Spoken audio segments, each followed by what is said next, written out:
обща карма. В минал живот били сте жени на един и същи мъж. Абсурд. Внимавай, мила.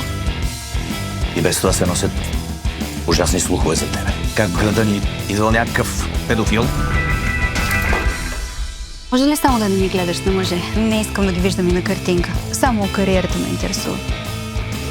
В някакъв момент бившата ти жена да разбере за мен. Ще кажа на жена ми. Не я наричай така. Сега аз съм истинската ти жена. Мъжът ми се оказа пълен нещастник. Запивай, моля. Съкна си ти. Не, морен съм. Защо? Какво стана? През цялото време ми изневерява.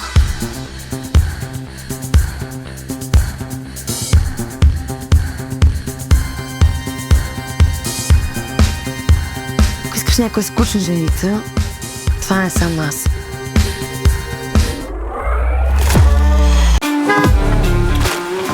Аз съм мъж, за нас е просто секс, ние не влагаме нищо. А тия деца, без секс ли ще ги правим?